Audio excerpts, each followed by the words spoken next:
I'm very happy that you're hungry because we are serving up the most amazing canned food dishes this morning. But it's all about bringing through that can-do attitude. And I'm bringing you one of my amazing new besties. Guys, everyone's my bestie. Siobhan Fourie to be in the kitchen with us, but she's taking a little second. She loves a beautiful entrance or walk-in. Our very first dish we're going to do this morning in the can-do series is going to be an upside-down pineapple cake. And it's a metaphor for life. Sometimes things feel upside down. All you got to do is just turn it around and look what you end up with. Super, super simple. Welcome to the kitchen, Siobhan. Thank you. How are you feeling about upside down pineapple cake? Oh, I actually never made it before. Whoa. So this is a first. So this is very much me when it comes to baking. It's super simple. It's not complicated. And there's a bit of like a theatre to it because if you look at it, it looks like a normal cake. Yeah. But then you turn it around and you're like, oh my goodness. All right, okay, so let's start off. I'm going to ask you, please, if you can pop a couple of pineapple rings in the base of our baking tin. And we could use a spring form, but we're going with the traditional old style. Okay. Here we go. If you can do that for me. So we can talk a little bit. The caramel first and then we're doing let's go melted butter first. And then a sprinkle of sugar. And then we're going to test your skills. Can you cook and talk at the same time? I can. Lovely. I can multitask. So let's talk about your amazing year and stepping into the food industry. You had quite a busy year. Can you just give us a little heads up who you are, what you've done, why you're here this morning? So previously this year I was on Taste Master and I was a finalist for that. Oh, yes, you were. I came second, and that was quite fun. And then after that, I was like, well, let me go on an adventure and move to Cape Town. So now I'm in Cape Town, and I'm working as a private chef, and I'm doing food styling, like assisting on food styling. So and that's we found out this morning, or I found out this morning, we work for the same magazine. We both work for Taste. I love that. So amazing. How cool. So you've been immersed now into food. You've been immersed into magazines. You're getting a feel for a lot of the industry. Would you say there's one avenue that suits you best or that you love more? Well, I've always had the dream to be in food styling. This is like since I was studying, I was dreaming about being a food stylist, and now it's actually like coming true, and I can't be happier about that. I was about to ask you: is the reality of the industry, does it match the glamour and the theatrics that you had in your head? It's actually slower than I thought. It is? It really is? It's a very slow industry, but it's very fun. I didn't expect it to be as fun as what it is. Oh, man, lovely. Okay, so instead of me just talking to you and not doing any work, did you even see my chill post on the side? Let me tell you what's going on my side. So while Siobhan's busy with the pineapple rings, she's going to add, the signature, the maraschino cherry in the center. In the middle, You're going to do that for me. I'm going to talk about the wet and the dry ingredients. So flour, baking powder, and a bicky soda. Okay, all mixed together, sieved together. And then here we've got eggs, butter, and sugar, which we've whipped up. And the reason we did it before the time is it makes a lot of noise. There we go. Perfect. How are you doing there, Chef? I'm doing good. I'm almost ready. Looking good. All right, let's talk about 2026. Yes. What are your plans for 2026? Obviously, I'm getting more food styling. Yeah. What else are we doing? Well, I'm actually also enjoying the private chefing. That's really fun. And yeah, I just hope it actually becomes busier and I do get a lot of bookings and yeah, that takes off because it is quite a hard industry to get in. It is. Yeah. But I think if you're first in, then it's really fun. Definitely. Yeah. So let's talk about some of the highlights. We spoke about TV, we spoke about Taste Master, we spoke about Taste itself. Yeah. That's really amazing. Big highlights, skills that you've learned, and I'm going to build up to something. Yeah. All the skills that you've learned, or values that you've learned about this year that you maybe didn't really emphasize a lot on in the beginning of the year that now you're like, this is part of me. I think that I'm capable of more than what I think. Can I get an amen? Can I get an amen? Woo! Yes, go on, go on. I always underestimated myself and what I could do and what I'm capable of, and now I'm just like, I can do what I want to. You can! Oh, and it's actually easier than you think. If you just put your mind to it and you do it, then it will come to you.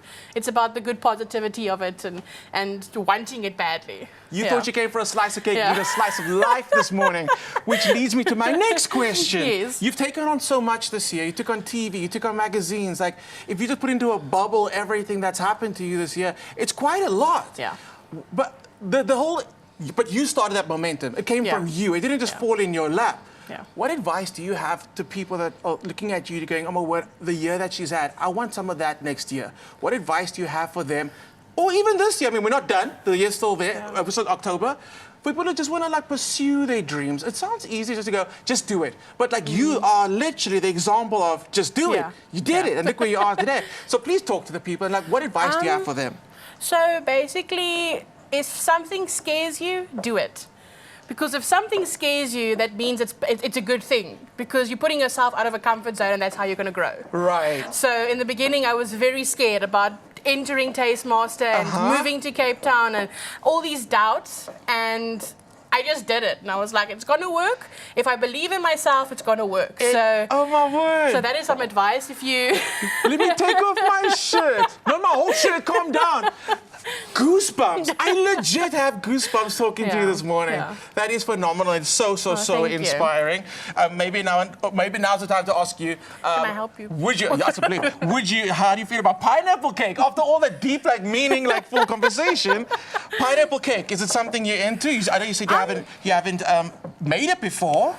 Well, actually, our household is more into like peaches, tinned peaches. All right. So the pineapples I haven't worked much with. Yeah. And the tinned peaches would work brilliantly for this recipe. Thank you for actually bringing that in. Playing around with different fruits. As we know, Ryle only knows one fruit because he only sees one fruit. He knows all the other fruit, but he only acknowledges pears. Pears would be phenomenal with this. I will actually, Ryle, for your birthday next year, I'm going to make you a pear upside down cake. Promise, promise. So you can play around with different fruits with different tinned fruits. Absolutely. I love the signature look of the pineapple rings with the maraschino cherry in the center. It kind of takes me to summer. And guys, it's been a long winter. So I'm so ready for all the festivities. Okay, I love your beautiful, beautiful layered, if I can hold it to the camera, you can see the butter, the sugar, pineapple rings, maraschino cherries. While I was talking, this batter came together and you saw it is so simple. Plus, if you do want the recipe, there should be a QR code popping on the screen throughout the time. It's there now. Scan and get this recipe. Super, super, super simple, and people love it. Okay, so our beautiful batter goes over our pineapples. And all you got to do is just spread. Just smooth it out. And smooth it out. That's the thing. Just give it a little bit of help. It goes into the oven. Obviously, it's upside down. You're going to see things bubbling up the sides. And then what you got to do is shimmy over here. And as soon as it's done, let it cool a little bit. The cake as well? Ah, lost the cook. It's all right. It's fine. What happens is as it cools, it pulls away from the tin, and then that's your sign to tip over. And when you do, it comes out beautifully. It's so beautiful. It's It so is pretty, beautiful. yeah. Don't go anywhere. When we come back, we might slice into it. We might taste. Keep those voice notes coming through. We want to hear everything this morning. But for now, it's going to be an ad break. But don't go anywhere. Say top of the mensa. Bye. Come back. Come back.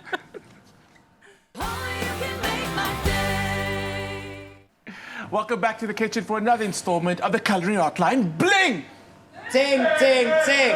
Trying to catch them off guard. They're not sleeping. Back in the kitchen with Chef Siobhan. Thank you so much for still staying with us.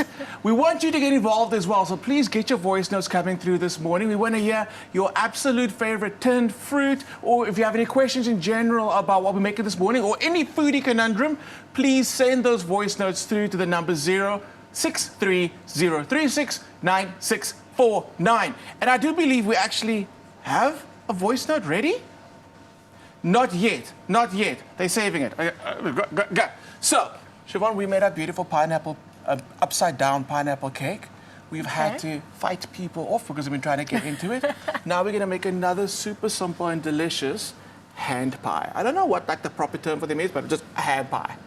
I'm a fan. I'm a fan. So we're going to be using our apple, which these are the apple chunks, and we're going to add some date and some pecans, which have been toasted already. That brings out all the flavor. I'm going to ask you just to mix everything together. You've also got everything into the bowl. Okay. You've got some light brown sugar, some cinnamon, some nutmeg, orange. We're going to go with that zest, and I'm going to start working on the pastry. Super, super simple. Again, like these recipes, I love because convenience is the biggest thing when it comes to tinned food. And we're just going through, like playing on that convenience as well with these recipes. We've got the QR code on screen right now, and you do want to get this recipe. While Siobhan's busy with that, I'm going to start working on our pastry. Super simple, puff pastry. tell the truth, have you ever made puff pastry? Yes. Yes. Quite a mission. It is such a mission. I am a fan of store-bought butter puff pastry. You now understand, like, to actually make puff pastry is really, really hard. If you are out there and you're making a puff pastry, why do you have so much time? It doesn't always work, eh? And there we go. So much labor for maybe it working. For maybe tears will follow. Okay, so we got that voice note ready. Let's listen to that voice note. Hi, Chef Siobhan. You're always my favorite chef at Taste Masters. So I have one question for you. Who inspired you to be a chef like you are today? I mean, to take my thunder, that's my next question. Who did inspire you? Thank you for your question, by the way. Who did inspire you to step into the kitchen and to make it like your whole personality? So basically, I grew up in a family of restaurateurs and hoteliers. Okay. And I'm the 5th generation. And my grandmother had a hotel, and my mom has a restaurant. So I kind of grew up in the restaurant, and I've been working in the kitchen since I was maybe 12, but I've been interested in food since I was like 5. And here's the filling. And what kind of food would you find at your mom's restaurant? So when I was around 7, maybe 8, I had a uncle, if I can call it. And he always, after school, he would pick up me and my best friend. It's my best friend's father. And we would go to his house, and he was a pastry chef. So he would make desserts with us. And I still remember the first time he made a dessert with me and my friend was chocolate eclairs. Ooh, and what a in mission. that, I mean, and in that dish, moment, yeah. I knew. I was like, this is my life. I'm going to do this. This is so interesting and so fun. And I never looked back since then. Well, everyone's taking all my questions this morning. My next question was going to be savory over sweet. Well, you've already answered. Sweet, yeah. And, you're a very technical baker then. Yeah. You're really into it. And that discipline, where did that come from? Is it just from repetition and like baking continuously over and over again? Is that where it came from? Yeah. No, I love baking, and I just feel like there's so much art and detail that goes into it, and it's like a science. It really is a science. Not everybody can do it, and that is the fun of it. It's if you actually get it right, it makes you very proud. So, again, advice for those that are out there who really want to get into baking, but maybe like are fearful of the science. Do you have any tips for them? It's actually not as hard as everyone makes it look. You should tell them, go back to the first segment and watch Siobhan's motivational speech. Yeah. You can do it. But it's about the repetition. Yeah, and it's about actually watch your YouTube and your Instagram. Do you watch food videos? Do you save stuff? Do you try make it? If something doesn't work, do you make it again and do you fix it? Do you try to figure out what went wrong? So in that way, it's all about learning. And you don't learn if you don't make a mistake. Absolutely. I love that. Yeah. The people want to talk to you. We've got another voice note coming through. Let's just have a listen to it. Good morning, Expresso family. My name is Shamim. I'm from Joburg. I've been in finance all my life. I've retired now. I've turned 60 in August. And I would like to follow the chef world. Tell me, where do I begin? How do I start? I'm an excellent cook. I don't follow recipes. I just cook out of my head and that's it. And this has been always my passion. So advise me, how do I start? I need to know, where do I go from here? Do you want to tag me in? Tag me in. Got it. What I absolutely love about 2025 is that your platform you can own, and it's not going to cost you anything. You can step into social media right now, and exactly what you've just told us. Oh, please go on. Can I carry on? Exactly what you've just told us. You should share with the world and tell the world that this is your new chapter, your new journey. Hop onto social media immediately after the show, film that video, and put it out there. Yeah. And I think people don't understand, as much as like our industry's small, it's a very open-hearted industry. We love sharing information. We love sharing connections. So start on social media. Start cooking, especially because you say you're an amazing cook. Start putting your food out and telling your story at the same time. There's a huge need for authentic content right now. And it sounds like you've got a beautiful story right there. I love that. please do it. Actually, we're gonna find out. You're gonna see that social media. We're gonna actually go and follow you. So please do start that. I love it. Look at you taking over. I like this. I absolutely love this. I am chilling this morning with the amazing Chef Siobhan. These look so cool. I was going to ask you, because you're the expert. I've got like a very freestyle when it comes to crimping. You being the expert, you want to give us a little tip, a little how-to? So basically, you kind of did this almost the same. You pinch it at the top first? So just pinch it at the top, and then you work to the sides. Uh-huh.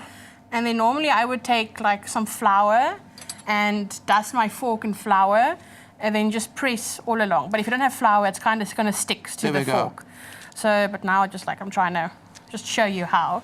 You see, and it goes all around, and then you make sure you don't press through, but just press that it actually compacts, and then it doesn't open when it bakes. All the filling stays inside. Nice. You see, it makes it all... It's called a crimp. And if you want to see us crump, come back for the next part of the hotline. Just joking, you don't want that. And then you must make a little hole. So that yes, and tell the people why we do the hole. Otherwise, the pie explodes, so that there's space for the steam to come out. And otherwise, all the filling will come out the sides. sides. There we go. Yeah. It's not the fun kind of explosion. It's the sad kind where your filling comes out. So we don't want that. So, and it does happen. It does happen a lot. And that's why you sometimes see when people bake pies, they would use a pie bird, a ceramic pie bird, which goes in the center of the pie, just to help that moisture of your filling come out. I love that. It's my wife's birthday today, and she said, you better be bringing home a dozen of those little mini hand pies. Yes, happy birthday, and yes, definitely doing that. These are so great. So I nearly asked you what's the next step. I forgot, it's my recipe. So, puff pastry, you don't always have to brush it because it's got so much butter in it. When you actually pop it in the oven, it gets beautiful and flaky and golden on its own. However, if you want that beautiful lacquered finish, it's gonna be egg wash. And an egg wash for me is just one egg and a little bit of water. When I see people that chuck like 6 eggs in for an egg wash, no. It's one egg. No, just one egg and a little bit of water, and that's all you need. A fun fact. La facts go. So sometimes the egg is like very hard to use as a brush because it's too thick. Yes, so if you add a pinch of salt or sugar to it, it breaks down the egg. Obviously, depending on what savory or sweet. Yeah. I did not know that. If you have any more questions for the amazing Chef Siobhan, please get those voice notes coming through. That number again is 063 036 9649. Why did I look to the side when I was talking to you? Because I still haven't memorized the number. There's someone standing holding the number on the side. There we go. But send those voice notes through. Chef Siobhan, these are looking really amazing. I love using the air fryer for these, or I love using the air fryer for any recipe. Into the air fryer, 200 degrees. Whenever you work with puff pastry, 200 degrees is important. That's your temperature, not 180, because you want that hot, instant heat to melt that butter in between the layers of pastry and give you the puff. So the hotter, 200 degrees is perfect, gives you that poof. So we're going in 200 degrees. We're going to go for about 15 minutes. Some air fryers get that circulation at the bottom, so you don't need to turn them over. You might need to turn it over if you don't get that circulation, but still 15 minutes cooking time is what you're looking at. And like an oven, you need to preheat it. It depends on your air fryer. That's the thing. Some makes and models actually need it to preheat, some don't. Ovens, 100% you need to preheat. So here's a good way to test. Most ovens have a little red light that goes on when you turn the temperature on. Once that light goes off, that's when you're at the optimal temperature. So that's the thing. And do preheat your oven. Never put pastry or cake or batter into an oven that's not hot enough. Oh. Tell them. Anything. Tell them. Never put anything into an oven that's cold. There we go. If you want to come back to more of the Siobhan and Clem show, don't go anywhere. We'll be right back.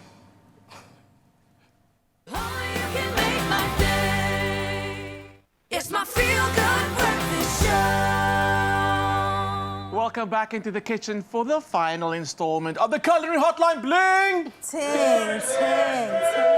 It's okay, I'm also a little sad that it's the final one, which is why I brought in my other bestie, Carissa's in the kitchen with us as well, because while you're here, you just love being in the kitchen with us. Because you fed me whatever magic this is. I said I have to make a return. I'm so happy that you like that as well, because we've always assigned oven for all baking duties. The fact that the air fryer is coming through and gets that done in like 15 minutes, Wow. And me and the air fryer, we go like this. There we so- go. Like Siobhan reminded me, we're going to be doing a beautiful tin peaches and raspberry crumble or cobbler. I love this recipe. Again, it's all about the simplicity. The part that Siobhan's going to make for us is going to be our crumble topping. And what I actually, if you go into my freezer, drawer number 3, there'll be a massive Ziploc bag that's actually just got crumble in it. No. Because whenever you need it, and you just like sprinkle, air fryer So like or muesli, oven. It's like muesli, but it's got that beautiful fat that's the butter that's in there, which again is a preservative, and it'll just live in your freezer forever. Incredible. Rule number 3, just don't come to my house now. Well, now you've invited us. Of course so- you can. Yes, of course you can. The security passcode is just joking. So Siobhan, I'm going to ask you if you can just... Okay. Everything comes together, another Clem recipe, everything in one bowl, mix it all together. We've got a voice note, and while Siobhan's doing that, we're going to have a listen to it. All right. Chef Siobhan, I watched you on Tastemaster and I actually thought you were going to win, and you almost did. And I really think you have a very bright future ahead. So all the best to you. Oh, thank you. Oh, that is so my sweet. word. I think we all echo those sentiments as well when we just keep hearing about the developments happening in your career and we go, this is just the beginning. And all in a year, like it's. And can you imagine what the next 5 Yeah. years look like for you? Yeah. Are you excited? I'm very excited. Yeah? Yeah. So You're in the right place as well. We are excited for you. All right, that's looking amazing. And you have got the frozen tin peaches. Tin peaches, frozen raspberries. Another convenience item because you can't always get fresh raspberries. Right. Frozen's amazing. It's good. Then love we're going a to add some raspberry. cinnamon and a little brown sugar for the sweetness because raspberries can be quite tart. Or keep a little bit of syrup, add that syrup to it. Vanilla, always. And then to all of it. And then to thicken it up, we're going to add some corn flour, and that's going to help give us like a like a jammy.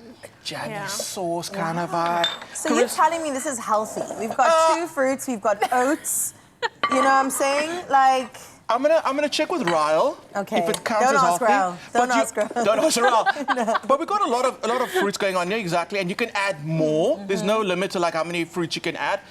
What fruit wouldn't I add? Banana. Okay. Nobody was trying to do that, Clem. Okay, so this yes. Oh, it smells So- amazing. And it's so easy. You don't even have to over mix it. If there's little pockets of cinnamon that hasn't mixed through, it's There are, fine. okay. A little bit of corn flour that hasn't mixed through, it's actually fine. But you know what's important? Make sure you have enough fruit to fill your dish. Cue some more fruit, please. What is the date of the month? It feels like... Is it giving Oh. almost end of the month, but giving- not quite? Yeah. Payday's far, yo. Tiffany, they're calling you out. Okay, so what you're going to do is make sure you've got more fruit than that, okay? And then you're going to top then it with this is Siobhan's gonna- beautiful crumble. Wow. And again, super rustic. You don't have to over mix it. Let it just like come together. Yeah. Would you make an apple crumble in a similar way? Exactly the same. And you can even mix the fruit. Add apple to that combination. Play around with any of the tin fruits. I have seen tinned lychees, and I was like, I mean, it's like we've seen it before, but like the technology again has changed. These lychees taste like lychee times 1,000. And if you mix that with like a pineapple and lychee crumble, Tropicana with a coconut in your crumble mixture. Oh. I love this because, again, it gives summer vibes because our fruit are popping and bursting right about true. now, but you don't want to do too much to it. This is a great way to kind of like do almost nothing and let Mother Nature shine. I like that. So what would you serve this with? Are we thinking ice cream, cream, custard on its own? All Everything. of the above. Absolutely. I do Here like for the it. idea of Yeah. super hot tart Yeah. with a little bit of that cold ice cream. Just that combination. Oh, it'll be so good. Talking about combinations and Okay. tastes, we don't even do plates today, right? It's okay. We're We're gonna family, grab some yeah. spoons. Yes, please. All the spoons, and we're gonna use that one because I'm gonna go to the oven. So how long does this go to the oven for? What are we Really working with? goes for about 20 minutes. You're not Okay. trying to that's cook quick. the fruit really, like you don't want to get it pop. Yeah. You want to get some texture, but what you do want is just get that beautiful crust on your crumble. That is it. That is it. Here we go. Nice. Okay, let's take it. Everybody grab a spoon. Okay. You can get a gold spoon because you're a thank winner. you. Ah, Ryle, come into you the also kitchen, have a gold Ryle. spoon. Come. I just saw in the Just corner in of my eye. time. You would have noticed me lingering there. it healthy, yes or no, Ryle? Why does it matter? Why does it even matter? Let's just talk about the good flavors coming through. right. Can I say thank you for just absolutely just blowing my mind when it comes to tinned fruits? Wow. Okay, let's do this, guys. Are we going to do a cheers? Cheers. Cheers. Come on, man. I did that strategic, so while they're tasting, I tell you, you can regulate how much sweetness you want in it by adding sugar. If you want to showcase the fruit, less sugar, but if you wanted to sweetener, a little bit of honey creates the illusion of sweetness without adding extra sugar. That's So perfect. it's only October, but this feels like Christmas. It's giving me Christmas. What's the vibe here? It's like It's the a warmth. raspberry. It's the berry, it's the warmth. I think it's the oatiness as well, but it's such a Christmassy feel. Like I picture myself not having this for dessert, but like a sneaky little pudding for breakfast. You know what I mean? Like that's where I'm going with this. Absolutely well done, That's guys. Amazing. fantastic. I'm gonna take another one and get out your way because Get out of here. If you want to get this recipe, and believe me, you do want to get this recipe, the QR code is up on screen right now. Give it a scan. And then also, after scanning that, go straight to Siobhan's Instagram, which is The pink chefy. follow. Chefy. Because what you're about to see, her journey is about to be amazing, and we will be with her all the way. Thank you so much for being here. Thank you. Honestly, It was so nice. Thank best you for morning. feeding us. Best We're so morning happy. ever. Thank you for joining us in the kitchen. Baby, happy birthday. I'm on the way home. I'm on the way home. Well, that was the fourth culinary installment of the Hotline Bling. Ting, ting, ting! We're gonna have more of this.